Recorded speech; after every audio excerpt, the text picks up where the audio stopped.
एक बार देवराज इंद्र की सभा स्वर्ग में लगी हुई थी। इसमें दुर्वासा ऋषि भी भाग ले रहे थे। जिस समय सभा में विचार विमर्श चल रहा था, उसी समय सभा के मध्य ही पुंजिक स्थली नामक इंद्रलोक की अप्सरा बार बार इधर से उधर आ जा रही थी। सभा के मध्य पुंजिक स्थली का यह आचरण ऋषि दुर्वासा को अच्छा ना लगा।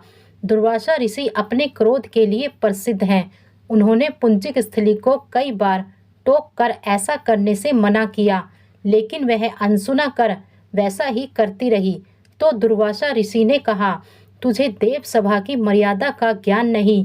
तू कैसी देव अप्सरा है जो वानरियों की तरह बार बार आ जाकर सभा में व्यवधान डाल रही है। जा, अपनी इस आदत के कारण तू वानरी हो जा। दुर्वासा ऋषि का श्राप सुनकर पुंजिक स्थली सन्न रह गई। अपने आचरण का यह परिणाम वह सोच भी नहीं सकती थी, पर अब क्या हो सकता था। भूल हो चुकी थी, उसके कारण वह श्रापग्रस्त भी हो गई।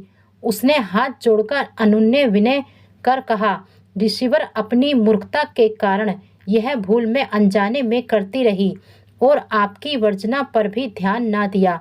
सभा में व्यवधान डालने का मेरा कोई उद्देश्य ना था। कृपया बताइए, अब आपके इस श्राप से मेरा उद्धार कैसे होगा। अप्सरा की विनती सुनकर ऋषि दुर्वासा पसीजे बोले, अपनी इस चंचलता के कारण अगले जन्म में तू वानर जाति के राजा विरज की कन्या के रूप में जन्म लेगी। तू देव सभा की अप्सरा है, अतः तेरे गर्भ से एक महान बलशाली यशस्वी तथा प्रभु भक्त बालक का जन्म होगा। पुंजिक अप्सरा को संतोष हुआ। पुनर्जन्म में वानर राज विरज की कन्या के रूप में उसका जन्म हुआ। उसका नाम अंजना रखा गया। विवाह योग्य होने पर इसका विवाह वानर राज केसरी से हुआ। अंजना केसरी के साथ सुखपूर्वक प्रभास तीर्थ में रहने लगी। इस क्षेत्र में बहुत शांति थी तथा बहुत से ऋषि आश्रम बनाकर यज्ञादि करते रहते थे। एक बार ऐसा हुआ कि वन में विचरने वाला शंखबल नामक जंगली हाथी परमत्त हो उठा तथा वन में उत्पात मचाने लगा। उसने कई आश्रमों को रोंद डाला, यज्ञ वेदियां नष्ट कर दी। उसके भय से भागते हुए अनेक तपस्वी बालक आहत हो गए। कई आश्रम उजड़ गए। कई ऋषि भय के कारण आश्रम छोड़कर चले गए। केसरी को जब शंखबल नामक हाथी के इस उत्पात का पता लगा तो वह आश्रम तथा आश्रम वासियों की रक्षा के लिए तत्काल वहां आए और शंखबल को बड़ी कुशलता से घेर कर उसके दोनों दांतों को पकड़कर उखाड़ दिया। पीड़ा से चिंघाड़ता हुआ वह हाथी वहीं धराशायी हो गया और मर गया। आश्रम की रक्षा के लिए उनके अचानक पहुंचने तथा हाथी को मारकर आश्रम वासियों को निर्भय कर देने वाले केसरी का ऐसा बल देखकर ऋषि मुनि बहुत प्रसन्न हुए और केसरी के पास आकर आशीर्वाद देते हुए कहा, वानर राज केसरी, जिस प्रकार तुमने आज हम सबकी तथा आश्रम की रक्षा की, इसी प्रकार भविष्य में तुम्हारा होने वाला पुत्र पवन जैसे वेग वाला होगा तथा रुद्र जैसा महान बलशाली होगा। तुम्हारे बल तेज के साथ साथ उसमें पवन तथा रुद्र का तेज भी व्याप्त रहेगा। केसरी ने कहा, ऋषिवरों, मैंने तो बिना किसी कामना के परमत्त हाथी को, जो किसी प्रकार वश में नहीं आ रहा था, मारकर आपकी इस यज्ञ भूमि को निर्भय किया है।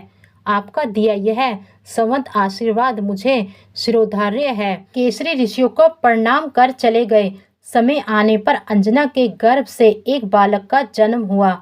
उसमें अपने बाल्यकाल से ही ऋषियों द्वारा दिए आशीर्वाद का तेज झलकने लगा।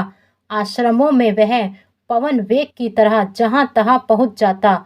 आश्रमों में विघ्न डालने वाले वन्य जीवों तथा दुष्ट व्यक्तियों को अपने अपार बल से खदेड़ देता। अपने इस पराक्रम से वह मदमत्त हो जाता तथा अपने साथियों के साथ वह आश्रमों में क्रीड़ा करने लगता। उसको खेलने से कोई रोकता तो वह उसको भी तंग करने लगता। बालक तो था ही, उसके बाल कौतुक से जब ऋषियों को असुविधा होने लगी तथा उनके पूजा पाठ और यज्ञ में व्यवधान आने लगा तो उन्होंने उसके स्वभाव में शांति लाने के लिए आशीर्वाद जैसा श्राप दिया कि तुम अपने बल को हमेशा भूले रहोगे। जब कोई तुम्हें आवश्यक होने पर तुम्हारे बल की याद दिलाएगा, तब फिर तुम में अपार बल जागृत हो जाएगा।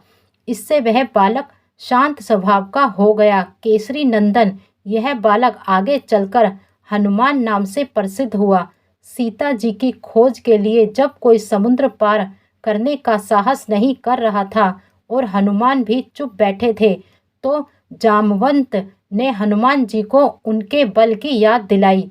तब उन्होंने समुद्र पार कर सीता की खोज की।